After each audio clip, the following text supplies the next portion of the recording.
Halo, selamat pagi dan selamat malam ya. Jadi video pertama untuk penjelasan materi budaya organisasi, ini sekalian Ibu jelaskan untuk semester 5 reguler pagi, reguler sore, dan kelas eksekutif.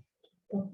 Jadi untuk sistem perkuliahan yang sudah Ibu jelaskan minggu lalu, kita mulai minggu ini ya. Jadi nanti setelah mendengarkan review dari setelah mendengarkan video presentasi untuk materi hari ini, setelah ini bisa dilakukan review. Kemudian untuk selanjutnya bisa memberikan konfirmasi apakah materi sudah bisa dipahami atau ada pertanyaan yang memang ingin ditanyakan terkait materi yang Ibu jelaskan hari ini. Jadi Ibu langsung saja menjelaskan materi kita hari ini ya. Materi yang pertama yaitu manusia, organisasi, dan manajemen.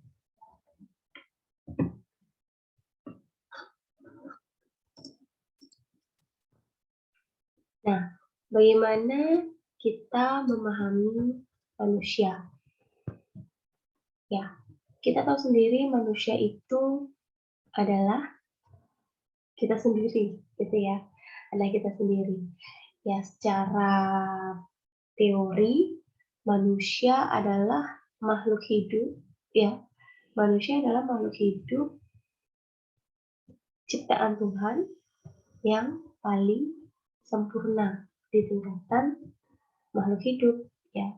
Jadi makhluk hidup itu ada manusia, hewan, dan tumbuhan. Kemudian manusia memiliki tingkatan yang paling tinggi dibandingkan dengan makhluk hidup yang lain karena memang memiliki kesempurnaan gitu, yang paling sempurna dibanding dengan makhluk hidup yang lain. Nah, itu adalah pemahaman terkait apa sih definisi manusia seperti itu ya. Nah, dulu kita belajar ini di pelajaran budi pekerti, ada juga kemudian ada pelajaran agama hidup, kemudian di agama lain pun pasti akan membahas ini. Ya, jadi di semua pelajaran agama kita akan memulai pelajaran itu dengan memahami dulu manusia itu apa sih, gitu kan. Tapi lebih ke umumnya kita mengenal makhluk hidup gitu. Terus bisa juga di pelajaran IPA, ya kan.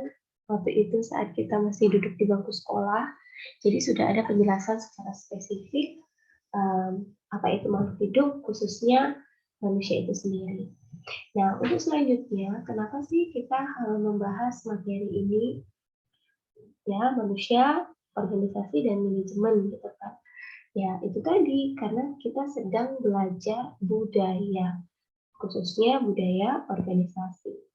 Nah, dalam organisasi itu pasti ada manusia yang menggerakkan organisasi itu. Nah, seperti itu. Jadi sebentar kita akan bahas lagi secara spesifik bagaimana sih kita memahami manusia, ya.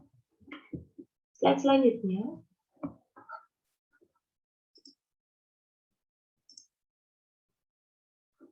Nah, bagaimana kita memahami manusia, ya? Kita sudah harus bisa membayangkan bahwa kita sudah berada pada sebuah interaksi, ya. Kita sudah berinteraksi um, dengan seseorang, dengan lingkungan, gitu. Nah, sekarang kan kita fokusnya ke manusia ya. Nah, bagaimana sih kita melakukan interaksi yang baik gitu? Bagaimana kita bisa mengenal satu sama lain? Bagaimana kita bisa mengetahui karakter orang lain ini, ya kan, yang memang akhirnya terlibat dengan kita, baik itu dalam organisasi, baik itu dalam forum, baik itu dalam kelas, ya kan, baik itu dalam kelompok belajar gitu.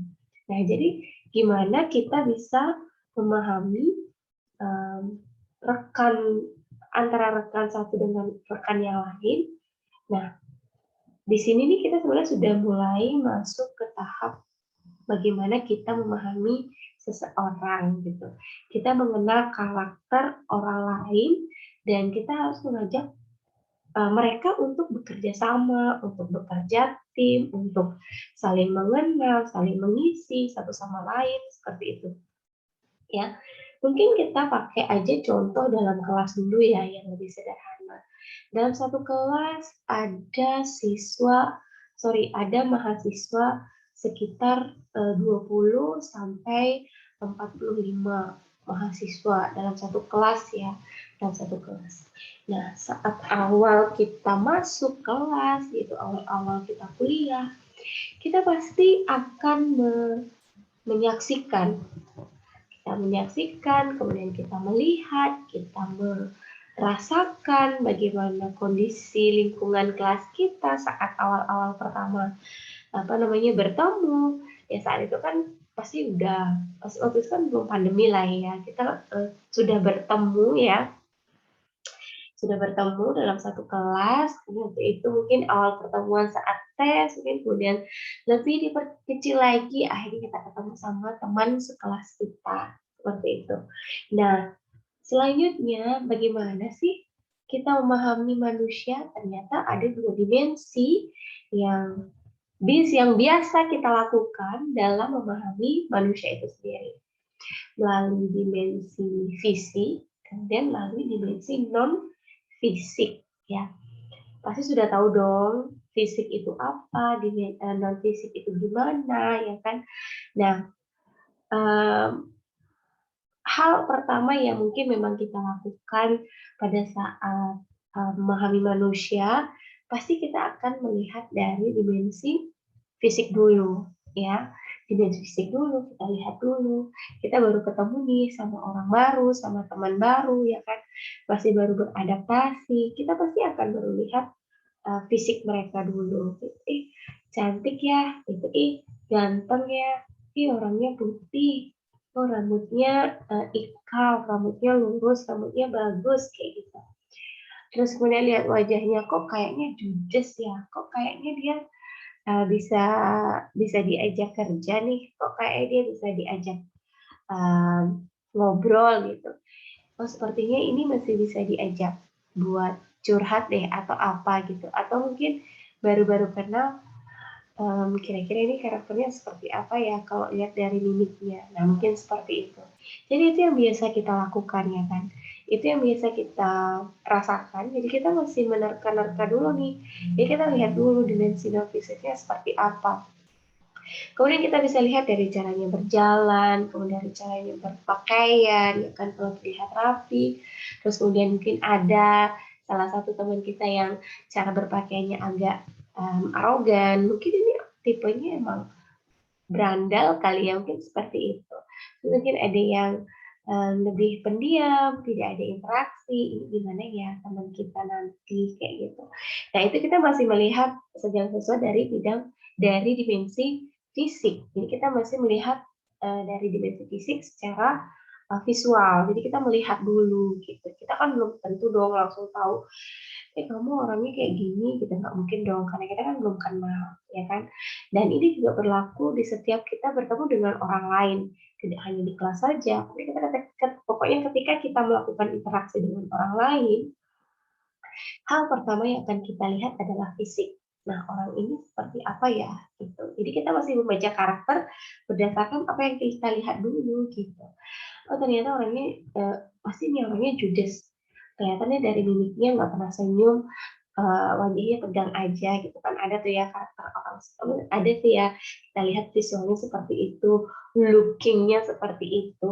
Tapi setelah kita kenal, setelah kita ngobrol, setelah kita mulai mengenal satu sama lain, nah baru deh kita mulai bagaimana memahami manusia melalui dimensi non fisik, ya kan, melalui dimensi non fisik. Nah, dimensi non fisik ini kita lebih kita mulai memahami karakter yang ada pada manusia itu sendiri ya, pada rekan kerja kita. Oh, ini orangnya supel ya, mudah bergaul, mudah atau bisa diajak ngobrol, bisa diajak kerja, bisa diajak diskusi gitu, ada yang seperti itu. Oh, ini karakternya pemarah gitu misalnya. Oh, ini karakternya mudah tersinggung. Jadi ini bisa kita tangkap ya, kita bisa lihat setelah kita kenal gitu, setelah kita kenal satu sama lain dengan um, si lawan main lagi, teman kita ya kan, setelah kita melakukan interaksi lebih intens. Jadi semakin ke sini awal-awal semester 1, kemudian mulai mengenal, semester 1 lewat, masuk semester 2, kemudian masuk semester 3, sampai akhirnya sekarang sudah masuk semester 5, pasti dong sudah paham ya karakter masing-masing, karakter satu sama lain antara teman-teman di kelas seperti apa. Nah, itu bagaimana kita memahami manusia. Hal ini juga berlaku nanti ketika kita bekerja. Ya, ketika kita mulai memasuki dunia kerja, bergabung pada sebuah instansi, bergabung pada sebuah perusahaan, kita baru-baru masuk sebagai karyawan nanti di situ juga kita harus bisa beradaptasi, bagaimana kita memahami rekan kerja kita, bagaimana kita memahami mereka, dan bisa menjalin kerjasama satu sama lain agar bisa melakukan pekerjaan dan mencapai tujuan-tujuan yang memang sudah ditentukan oleh organisasi. Tentunya seperti itu, ya. Nah, selanjutnya saya ingin saya ingin memberikan ini sebentar, coba direview ya dari hasil penjelasan Ibu sebelumnya. Kira-kira nih kalian bisa mengomentari 2 karakter public figure ya.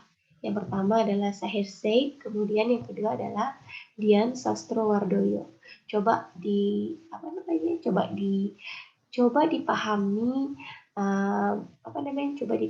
karakter mereka dengan pada dimensi fisik ya, pada dimensi fisik.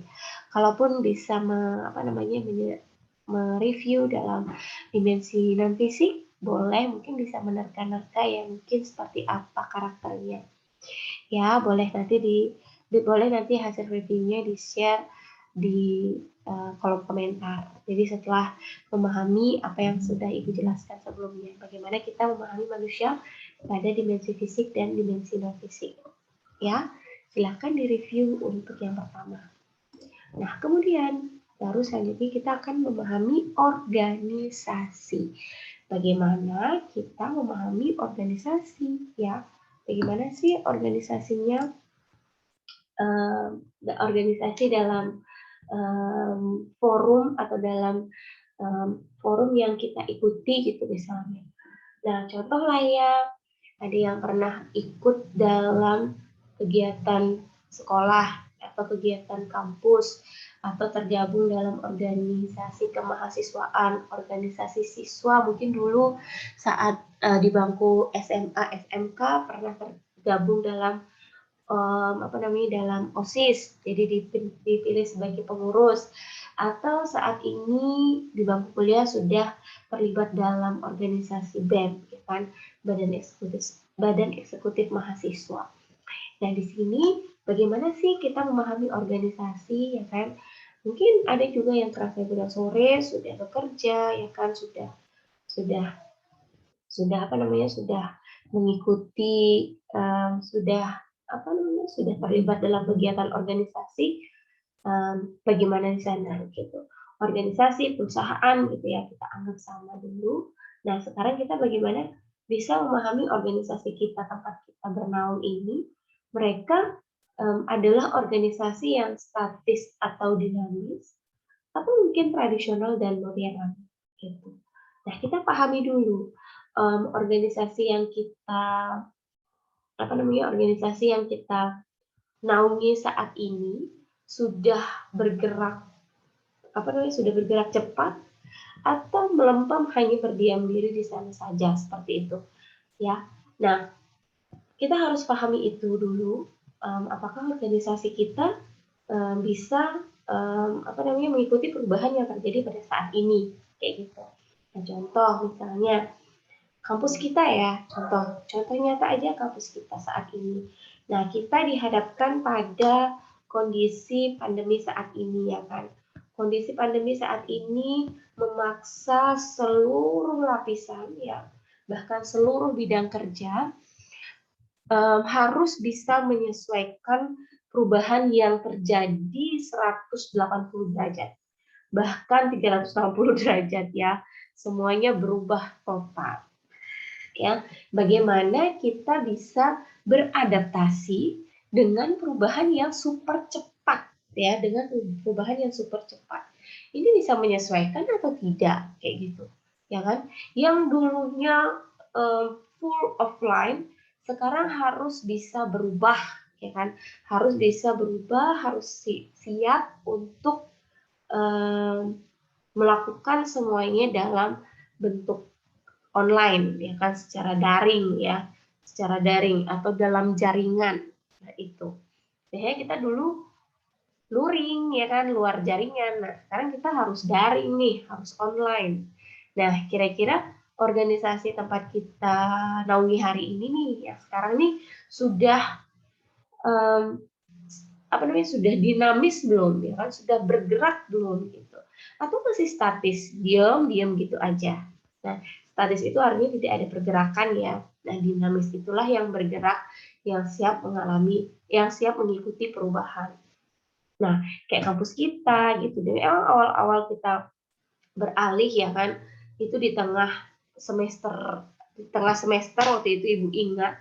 Nah, kita benar-benar harus beralih ngajar dari offline ya kan, dari konvensional ke online. Itu benar-benar berat banget ya kan. Benar-benar berat, benar-benar harus mau belajar bagaimana kita belajar beberapa aplikasi online, belajar ya kan, dari Zoom, akhirnya ada Google Meet, kemudian ada Webex, kemudian ada Google Classroom yang sebelumnya sudah kita tahu, cuma kita memang belum menerapkan itu. Dengan kondisi seperti ini kita dipaksa gitu kan, kita dipaksa untuk dan harus bisa gitu, kamu harus mau belajar kayak gitu. Jadi udah bergerak belum sih organisasi kita kayak gitu. Nah, kalau misalnya dilihat dari dimensi tradisional dan modern, memang saat ini kampus kita belum sepenuhnya bisa full ya. Contoh dari penyusunan KHS, kita masih harus ke kampus mengambil hasil KHS kita, kemudian kita sesuaikan lagi ya kan, kemudian kita sesuaikan lagi dengan online juga, pengisian KRS sudah online, cuma memang KHS-nya masih harus kita lakukan secara manual. Artinya masih ada kombinasi antara dimensi tradisional dan modern seperti itu. Namun paling tidak kampus kita sudah bisa terus bergerak dalam situasi saat ini. Jadi seperti itu. Nah, coba direnungkan ya, coba direnungkan kira-kira organisasi tempat kita bekerja atau perusahaan atau instansi tempat kita bekerja saat ini kira-kira sudah bisa atau sudah menjalankan semua dimensi ini atau belum. Jadi seperti itu. Nah, kalau misalnya sudah memang kalau memang pada akhirnya organisasi itu tetap ya kan, tetap beroperasi sampai saat ini ya kan, artinya mereka memang benar-benar bisa fight gitu, bisa survive ya, bisa survive dalam kondisi apapun. Jadi seperti itu. Walaupun memang ada beberapa aspek, ada beberapa lini yang tidak bisa dilakukan secara online, khususnya pariwisata ya, pariwisata kita saat ini benar-benar mati suri karena nggak mungkin dong kita menikmati fasilitas hotel dengan online ya kan. Selain kita memang harus datang langsung ke objek itu, nah memang saat ini yang benar-benar tidak bisa tidak bisa diantisipasi adalah pariwisata itu sendiri, gitu. Jadi seperti itu. Tapi doa doa kita semua ya, mudah-mudahan pandemi segera bisa berakhir, kemudian pariwisata juga bisa segera pulih kembali dan ekonomi bisa bangkit lagi, mudah-mudahan bisa segera normal, seperti itu.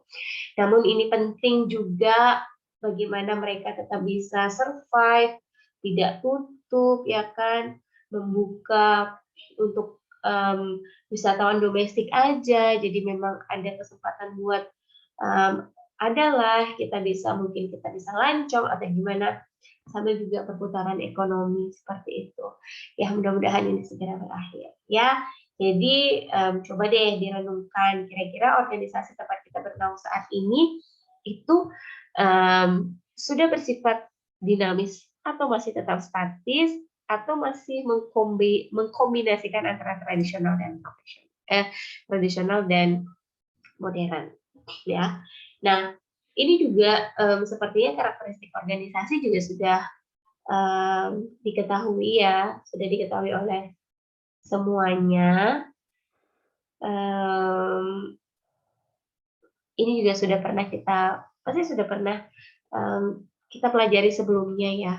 Ini juga pernah Ibu pelajari saat di bangku SMA, khususnya di SMK ya, waktu itu Ibu di semua ya belajar tentang organisasi manajemen juga gitu. Kebetulan memang jurusan Ibu dulu administrasi perkantoran, jadi benar-benar belajar bagaimana perusahaan, bagaimana organisasi, bagaimana instansi, bagaimana manajemen itu, bagaimana memanajemen manusia, bagaimana memanajemen sebuah organisasi, ya kan, fungsi-fungsi manajemen. Nah, itu Ibu pelajari waktu di bangku SMK gitu. Jadi ini sebenarnya juga sudah dipelajari sih di bangku SMA juga kayaknya udah pernah dibahas juga ya dalam dalam salah satu mata pelajaran seperti itu.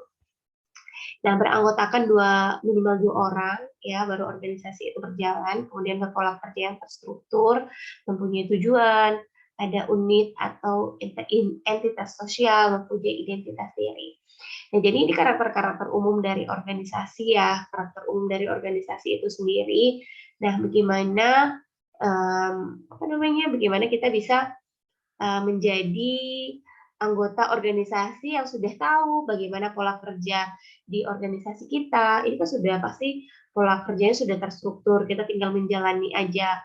Kemudian ada juga tujuan dari organisasi itu, baik melalui visi misi ya kan, melalui visi misi yang sudah dituangkan pada visi misi perusahaan, kemudian ada unit atau entitas sosial, jadi di situ juga ada unit-unit kerja ya kan. Entitas sosial tuh di sana kita bisa melakukan interaksi dari unit ke unit gitu. Kalau kita kan dalam organisasi pasti ada unit-unitnya ya, pasti ada bagian-bagiannya. Di BEM pun pasti ada seksi-seksi kayak gitu. Ya, ada ada ininya lah, ada bagian-bagiannya lah ya. Ini bagian kerohanian, bagian mahasiswaan dan lain sebagainya. Seperti itu. Nah, kemudian pasti mempunyai identitas gitu. Identitas itu pasti yang menjadi ciri khas dari organisasi itu, ciri khas dari organisasi yang kita naungi. Jadi harus ada identitas. Oh, ini ketika kita melihat, oh ini organisasi ini gitu. Oh, ini kalau udah lihat jasnya, oh ini yang mahasiswa setie kayak gitu. Nah, itu namanya identitas ya kan. Kita lihat dari jasnya misalnya biru muda gitu. Oh, berarti ini Unisa. Oh, jasnya biru tua. Oh, berarti ini biru langit atau biru tua, agak keras gitu ya kan. Oh, ini berarti mahasiswa Univas kayak gitu. Jadi ada identitas. Jadi dari kita lihat aja kita udah tahu gitu. Oh, ini adalah mahasiswa universitas ini, mahasiswa kampus ini kayak gitu. Jadi mereka udah punya identitasnya seperti itu ya. Nah, bagaimana sih manusia dan organisasi itu berjalan ya kan? Bagaimana organisasi dan manusia itu berjalan? Nah, dari seperti yang sudah Ibu jelaskan sebelumnya, bagaimana kita memahami manusia, bagaimana kita Memahami organisasi, manusia dilihat dari dimensi fisik dan non-fisik, kemudian organisasi dari dari dimensi tradisional modern, apakah dia statis dan dinamis, ya kan? Nah, untuk selanjutnya, renungan yang selanjutnya adalah bagaimana kita melakukan organisasi dan mengapa kita berorganisasi. Di slide selanjutnya ada ini ya, layangan ya. Nah, ini adalah perenungan yang selanjutnya. Tadi udah nih, ya kan, dari manusia udah. Tadi organisasi kita nggak ada. Sekarang coba di-combine ya antara untuk coba direnungkan antara manusia dan organisasi ya. Pada gambar di slide ini coba di-review ya, coba diberikan penjelasan terkait gambar yang Ibu berikan contoh di depan ya, terkait dengan yang Ibu contohkan ini, dilihat saja dulu, kemudian dikaitkan dengan penjelasan yang sudah Ibu jelaskan, kayak gitu. Coba dianalisa, coba direview. Dan ini gambar layangan ya, gambar layangan. Nanti Ibu akan cek bagaimana analisa yang sudah dilakukan, apakah mengena atau bisa dipahami. Nanti boleh di-review ya di sini ya. Berarti ada 2 review ya, ada 2 review terkait materi hari ini. Ya, itu baru manusia dan organisasi. Nah, bagaimana sih kita bisa memahami organisasi selanjutnya, yaitu secara kontekstual dan struktural. Nah, dimensi struktural, kemudian ada juga dimensi kontekstual. Dimensi struktural di sini ada formalisasi organisasi, ada spesialis standarisasi, ada kompleksitas sentralisasi, rasio anggota organisasi. Nah, ini struktural lebih yang ke bagaimana organisasi itu dijalankan dan sudah terstruktur ya, ada formalitas, ada spesialisasi atau standarisasi. Ini organisasinya spesialisasi dalam bidang apa, kemudian sudah terstandar untuk membidangi apa, kayak gitu ya. Kemudian ada kompleksitas dan sentralisasi. Nah, kompleksitas dari pelaksanaan organisasi itu apa saja, ya kan? Kemudian mengerjakan apa saja, kayak gitu. Jadi sudah terstruktur di situ. Kemudian ada rasio anggota organisasi. Nah, rasio anggota ini juga disesuaikan dengan kondisi dari organisasi itu sendiri. Apakah anggota organisasi ini sudah sudah mencukupi gitu kan? Jangan sampai nanti dalam organisasi itu ada pekerjaan yang merangkap gitu, sampai satu orang itu merangkap 5 pekerjaan. Nah, kalau misalnya pekerjaan memang itu semakin banyak, berarti ada usaha-usaha dari organisasi itu untuk melakukan rekrutmen, jadi kayak gitu. Sudah sesuai belum kesesuaian antara rasio pekerjaan dengan rasio anggota organisasi itu sendiri. Jadi seperti itu. Jadi semuanya udah punya job list-nya masing-masing. Jadi nggak ada yang dibebani, nggak ada yang dibebani, nggak ada yang merasa pekerjaan terlalu berat karena harus merangkap gitu kan. Jadi seperti itu. Jadi rasio anggota organisasinya sesuai.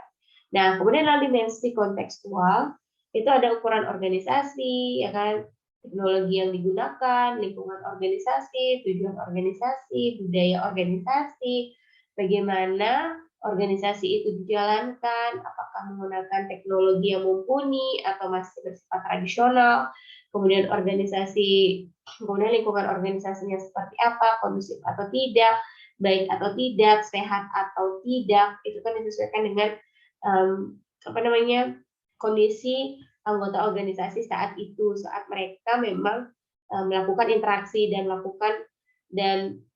menggerakkan organisasi itu. Kemudian ya tentunya ada tujuan organisasi yang memang tertuang dalam visi misi, ya kan. Visi itu adalah tujuannya ya, goal-nya itu adalah visi ya. Visi itu yang satu kalimat. Nah, itu adalah goal-nya, itu adalah tujuannya, itu yang harus dicapai. Nah, kemudian ada misi. Nah, misi ini adalah langkah-langkah yang digunakan untuk mencapai visi tadi agar bisa goal gitu, agar bisa tercapai. Nah, tentunya setelah semuanya udah jelas, baru deh mulai kita membahas budaya organisasi seperti apa. Dan nanti budaya organisasi akan kita bahas secara spesifik ya, lebih lebih jelas lagi itu di pertemuan ketiga nanti, di materi ketiga.